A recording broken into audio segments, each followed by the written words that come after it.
Hello focus, happy here. और आज की मूवी जो मैं आपके लिए लेके आया हूँ उसका नाम है द बुक ऑफ इलाई, जो कि एक एक्शन एडवेंचर मूवी है जहाँ पर हमें बताया जाता है कि काफ़ी सालों पहले हुए एक वॉर की वजह से अर्थ की ऑलमोस्ट सारी पॉपुलेशन ख़त्म हो गई, साथ ही यहाँ की हरियाली और पानी भी ख़त्म हो गई, और जो चंद % इंसानी प्रजाति बच गए वो एक दूसरे का मांस खाकर पानी के लिए लूटपाट करके सर्वाइव कर रहे होते हैं।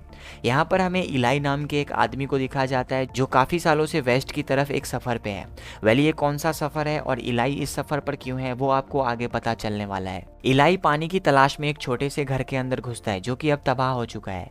यहाँ पर उसे ज़्यादा तो नहीं पर आज की रात के लिए थोड़ा सा पानी मिलता है, और आज की रात इलाई इसी घर में बिताता है जहाँ पर हम उसे एक किताब पढ़ता हुआ देखते हैं। इस किताब का कवर एक चाबी से खुलता था जिसे वो हमेशा अपने गले में लटकाए रखता था। अगली सुबह इलाई फिर से अपने रास्ते चलने लगता है। कुछ आगे जाने पर उसे एक लड़की दिखती है जो बेसहारा थी, उसे मदद की जरूरत थी, पर इलाई समझ जाता है कि ये लुटेरों का ट्रैप है, और तभी वहाँ पर कुछ लुटेरे भी आ जाते हैं जो छुपे हुए थे। वो लुटेरे इलाई से उसका पानी और बैग मांगते हैं, पर इलाई उन्हें अपना बैग नहीं देना चाहता और पानी तो उसके पास था ही नहीं। यहाँ पर इन लुटेरों और इलाई के बीच में फाइट होती है और इलाई कुछ मिनटों में ही उन सभी लुटेरों को मार गिराता है और उस लड़की को वहीं पर छोड़कर वापस चला जाता है। कुछ दूर आगे चलने पर इलाई एक आदमी और उसकी पत्नी को देखता है जो कुछ सामान लेकर जा रहे थे, पर तभी वहाँ पर कुछ लुटेरे आ जाते हैं। वो लुटेरे उस आदमी को मारकर उसकी पत्नी का बलात्कार कर लेते हैं और उन्हें लूटकर वहां से चले जाते हैं। ये सब चीजें इलाई दूर पुल के ऊपर से देख रहा था। उसका मन उस औरत को बचाने को कह रहा था, पर पता नहीं क्यों वो अपने आप को झगड़ों से दूर रखना चाहता था, मानो उसका जिंदा रहना बहुत इंपॉर्टेंट हो।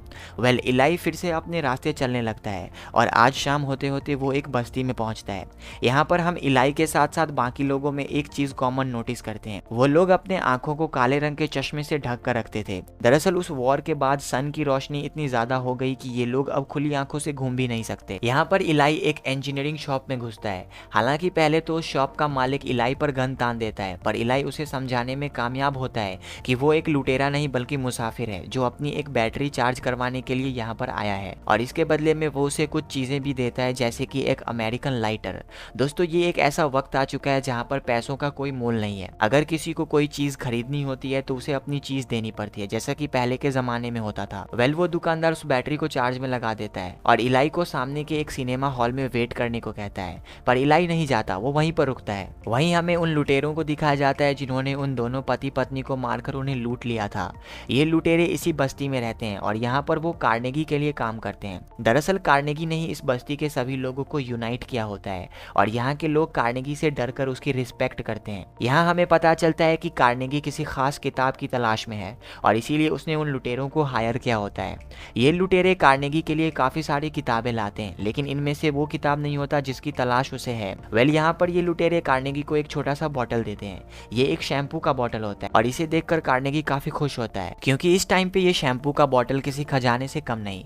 कार्नेगी उन सबको वहां से भेज देता है और खुद क्लाउदिया के पास जाकर उसकी बालों में वो शैम्पू लगा रहा होता है।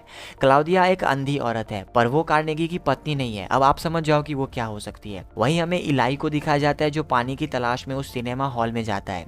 ये सिनेमा हॉल कार्नेगी और उसके आदमियों का अड्डा होता है जहाँ पर शराब और लड़कियों का धंधा चलता है। यहाँ पर इलाई काउंटर पर जाकर पानी की मांग करता है, जिसके लिए वो उस आदमी को लेदर के दस्ताने और एक खूबसूरत चादर भी देता है। वो आदमी सोलारा नाम की लड़की को इलाई के लिए पानी लाने को कहता है, पर यहाँ उन लुटेरों का लीडर इलाई से बेवजह झगड़ा करने लगता है। हालांकि इलाई झगड़ों में नहीं फंसना चाहता था, पर उन लुटेरों ने उस औरत का बलात्कार किया था, ये बात उसे याद थी और इसीलिए वो उसे बस एक थप्पड़ मारता है और उसी में वो बेहोश हो जाता है। अब इलाई बिना पानी लिए वहां से जाने लगता है क्योंकि उसे पता था कि अब झगड़ा होने वाला है, पर तभी वो सारे लुटेरे उसे घेर लेते हैं और यहाँ पर हमें फिर से एक लड़ाई देखने को मिलती है।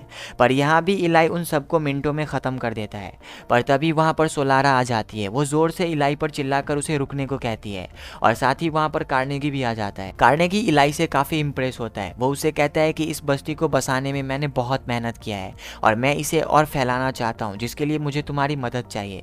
यहाँ पर इनडायरेक्टली कार्नेगी इलाई से उस किताब को ढूंढने के लिए बोल रहा था।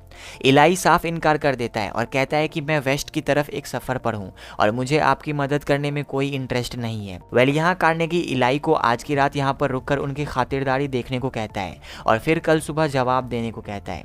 अब आज की रात इलाई को एक कमरे में रखा जाता है जहां उसके लिए अच्छे खाने, गर्म बिस्तर और साफ पानी का भी इंतजाम किया जाता है। कार्नेगी सोलारा को आज की रात इलाई को खुश करने के लिए भेजता है। हालांकि क्लाउडिया, जो सोलारा की मॉम है, कार्नेगी के सामने गिड़गिड़ाती है कि वो ऐसा ना करे, पर कार्नेगी उस किताब की तलाश में पागल था। वहीं जब सोलारा इलाई के पास जाती है और उसके साथ संबंध बनाने लगती है, इलाई उसे मना कर देता है और कमरे से बाहर जाने को कहता है। सोलारा इलाई से कहती है कि प्लीज मुझे बाहर मत भेजो, क्योंकि अगर मैं बाहर गई तो वो मेरी मॉम को मार देंगे। भले ही मैं यहाँ पर नीचे सो जाऊंगी, बस आप कल सुबह कार्नेगी से कह देना कि आपकी रात अच्छी गुजरी। यहाँ पर सोलारा इलाई से वॉर के पहले के ज़माने के बारे में पूछती है। इलाई उसे बताता है कि पहले इंसानों के पास ज़रूरत से ज़्यादा था और ऐसी चीज़ें तो वो फेंक दिया करते थे जिसके लिए आज कत्ले आम होते हैं। यहाँ पर मैं आपको कुछ बताना चाहता हूँ। दरअसल उस वॉर के बाद जितने भी लोग पैदा हुए वो सारे अनपढ़ और गंवार हैं और इस बस्ती में सारे लोग ऐसे ही हैं सिवाय क्लाउडिया और कार्नेगी के। बातों ही बातों में सोलारा की नज़र इलाई के उस बुक पर पड़ती है जिसे वो सबसे छुपाता आ रहा है। सोलारा इलाई से उस किताब को दिखाने की जिद करने लगती है, पर इलाई उसे वो किताब नहीं दिखाता। इलाई सोलारा से पूछता है कि उन लोगों के पास पानी कहाँ से आता है, पर क्योंकि इलाई ने सोलारा को वो किताब नहीं दिखाया, वो भी उसे इसके बारे में नहीं बताती। इसके बाद इलाई सोलारा को वॉर से पहले लोग कैसे खाना खाते थे वो सिखाता है, जहाँ वो उसे खाने से पहले हर उस चीज के लिए ईश्वर से धन्यवाद करना सिखाता है जो उनके पास है, जिसके लिए वो किसी की मोहताज नहीं है। अगली सुबह जब सोलारा अपनी मॉम के पास जाती है, वो भी खाने से पहले ईश्वर को उन सभी चीजों के लिए धन्यवाद कहती है जो उसके पास है। पर सोलारा की इस करतूत से कार्नेगी समझ जाता है कि इलाई के पास वही किताब है जिसकी तलाश उसे है। कार्नेगी सोलारा को काफी टॉर्चर करता है और उससे उगलवा लेता है कि उस किताब के ऊपर चमड़े की एक कवर थी जिस पर एक क्रॉस बना हुआ था।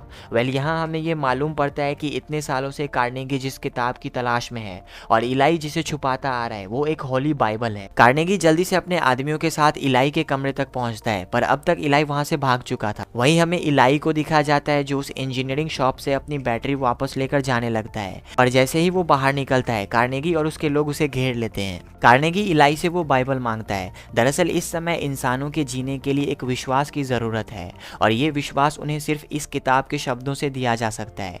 यहाँ पर हम कार्नेगी के इन बातों में एक लालच देख पाते हैं, लालच गरीबों को वश में करने की और दूसरे बस्तियों पर कब्जा करने की। पर इलाई कार्नेगी को वो किताब नहीं देता। अब यहाँ पर हमें कार्नेगी के लोगों और इलाई के बीच में गन फाइट देखने को मिलती है।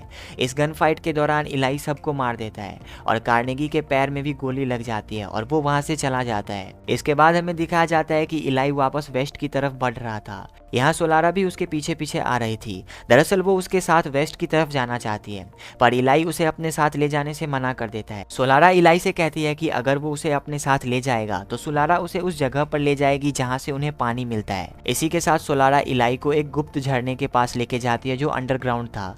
इलाई अपने डब्बे में पानी भरता है और चालाकी से सोलारा को वहीं पर बंद करके चला जाता है। उधर कार्नेगी अपनी पूरी बटालियन के साथ काफी तगड़े हथियार लेकर इलाई को ढूंढने निकल जाता है। इधर इलाई अब तक काफी आगे आ चुका था, पर उसका मन उसे सोलारा को अकेले छोड़ने को नहीं कह रहा था, इसीलिए वो वापस सोलारा के पास जाता है। वहीं हमें सोलारा को दिखाया जाता है जो उस जगह से निकल चुकी थी और यहाँ उसे एक लड़की दिखती है जिसे मदद की जरूरत थी। दरअसल ये वही लड़की है जिसने शुरुआत में इलाई को फंसाने की कोशिश की थी।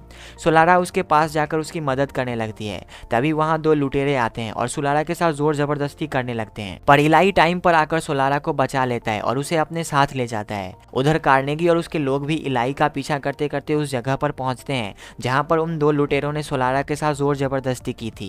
यहाँ कार्नेगी को पता चल जाता है कि सोलारा भी इलाई के साथ है, पर अब तक शाम हो चुकी थी और ये लोग रात को इलाई का पीछा नहीं कर सकते थे, इसीलिए ये लोग आज की रात रुककर अगली सुबह फिर से उसे ढूंढने निकलने वाले हैं। इधर आज की रात सोलारा और इलाई पत्थरों की गुफा में ठहरते हैं। यहाँ पर सोलारा इलाई से उस बाइबल के बारे में और उसके वेस्ट की तरफ जाने के बारे में पूछती है। इलाई बताता है कि पूरी दुनिया में बस यही एक बाइबल बची हुई है। वॉर के दौरान लोगों ने सभी बाइबल्स को जला दिया क्योंकि उन्हें लगता था कि इसी किताब की वजह से लड़ाई हुई। अब इलाई अपने सफर के बारे में बताता है। दरअसल उस वॉर के दौरान एक बहुत बड़ा धमाका हुआ था जिसने आसमान में छेद कर दिया और इस वजह से सूर्य की रोशनी अर्थ पर काफी ज्यादा आने लगी और जमीन जलने लगी। इससे बचने के लिए कुछ लोग जमीन के अंदर छुप गए और 1 साल बाद वो बाहर आने लगे। इलाई भी उनमें से ही एक था। उसे नहीं पता था कि अब उसे करना क्या है। तभी उसके मन से एक आवाज आई जो उसे उस किताब तक ले गई जो पत्थरों के नीचे दबी हुई थी। यहाँ उसी आवाज ने उसे कहा कि वेस्ट की तरफ एक जगह है जहाँ पर इस किताब की जरूरत है और जहाँ पर यह किताब सेफ रहेगी। और तब से इलाई उस जगह को ढूंढता आ रहा है। अब अगली सुबह चलते चलते इलाई और सोलारा एक घर तक पहुंचते हैं, पर जैसे ही इलाई उस घर का दरवाजा खोलने की कोशिश करता है वो दोनों एक गड्ढे में गिर जाते हैं। दरअसल ये गड्ढा एक ट्रैप होता है लुटेरों से बचने के लिए, जो उस घर में रहने वाले एक बूढ़े कपल ने बनाया होता है। पर ये कपल समझ जाते हैं कि इलाई और सोलारा मुसाफिर हैं, इसीलिए वो उन्हें अपने घर में पनाह दे देते हैं। अब काफी देर तक इस घर में रहने के बाद इलाई और सोलारा पूरे फ्रस्ट्रेट हो जाते हैं और वो वहां से जाने लगते हैं। पर जैसे ही वो बाहर जाते हैं तो देखते हैं कि कार्नेगी अपने आदमियों के साथ यहीं आ रहा होता है। ये दोनों वापस घर के अंदर जाते हैं। अब यहाँ हमें एक बहुत तगड़ी गन फाइट देखने को मिलती है। इस फाइट में वो दोनों बूढ़े कपल्स मारे जाते हैं और इलाई और सोलारा को कार्नेगी पकड़ लेता है। कार्नेगी इलाई से वो बाइबल मांगता है पर इलाई उसे नहीं देता। कार्नेगी सोलारा के ऊपर गन तान देता है और फिर इलाई से वो बुक मांगता है और इस बार इलाई उसे वो बुक दे देता है। जैसे ही कार्नेगी को बाइबल मिलती है वो इलाई के पेट में गोली मारकर सोलारा को लेकर वहां से चला जाता है। अब हमें रास्ते का सीन दिखाया जाता है जहां कार्नेगी वो बाइबल पाकर बहुत खुश था, पर यहाँ पर सोलारा उन्हें चकमा देकर भाग जाती है। कार्नेगी की गाड़ी में सिर्फ घर पहुंचने तक का फ्यूल था और वैसे भी उसे वो बुक मिल चुकी थी, इसलिए वो सोलारा का पीछा नहीं करता। वहीं सोलारा उस जगह पर जाती है जहाँ कार्नेगी ने इलाई को गोली मारी थी, पर यहाँ पर इलाई नहीं होता, इसीलिए सोलारा उसे ढूंढने के लिए आगे जाती है और यहाँ वो देखती है कि इलाई घायल होने के बावजूद पैदल ही वेस्ट की तरफ जा रहा था। वो उसे गाड़ी में बिठाती है और ये दोनों वेस्ट की तरफ निकल जाते हैं। यहाँ सोलारा इलाई से पूछती है कि तुमने वो किताब उन्हें क्यों दे दी। इलाई कहता है कि मैंने उस किताब से सिर्फ यही सीखा है, दूसरों के लिए जीना।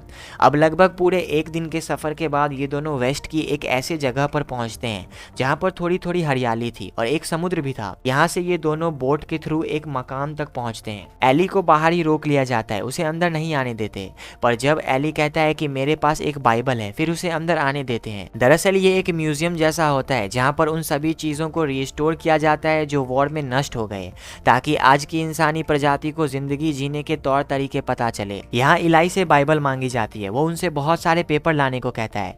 दरअसल इलाई ने पूरे बाइबल को पढ़ लिया था और उसे बाइबल लाइन बाय लाइन याद थी। इसी के साथ इलाई उसी जख्मी हालत में बाइबल की हर लाइन बोलना शुरू करता है और उस म्यूजियम के इंचार्ज उसकी कही हर बात को पेपर पर लिखते जाते हैं। उधर कार्नेगी जब अपनी बस्ती पहुंचता है वो एक इंजीनियर से उस बुक को खुलवाता है और यहाँ पर हमें मालूम पड़ता है कि वो बाइबल अंधों की भाषा में लिखी हुई थी जिसे सिर्फ अंधे ही पढ़ सकते थे। कार्नेगी क्लाउदिया को बुलवाता है और उसे ये पढ़ने को कहता है, पर क्लाउदिया को वो हर पल याद था जब कार्नेगी ने उसके साथ और सोलारा के साथ अत्याचार किया था। वो उसे कहती है कि मुझे माफ करो, अब मैं पढ़ना भूल गई हूँ। कार्नेगी की हालत अब बद से बदतर हो गई थी। उस बस्ती के लोग जो कभी उससे डरकर उसकी रिस्पेक्ट करते थे वो अब तोड़ फोड़ पर उतर गए थे। वहीं हमें इलाई को दिखाया जाता है जो अपनी आखिरी सांसें गिन रहा था और इस वक्त भी वो बाइबल की लाइंस बोल रहा था। अब एंडिंग में हमें दिखाया जाता है कि इलाई मर चुका है, पर मरते मरते उसने पूरी बाइबल कह दी होती है और म्यूजियम वालों ने एक बाइबल की बुक तैयार कर ली होती है। साथ ही हमें सोलारा को दिखाया जाता है जो वापस अपने घर की तरफ निकल जाती है। इसी के साथ ये कहानी यहाँ पर ख़त्म हो जाती है। उम्मीद करता हूँ कि इस कहानी ने आपको कभी ना हार मानने की सीख सिखाई होगी। मिलते हैं अगली कहानी के साथ, तब तक के लिए हस्ता ला विस्ता।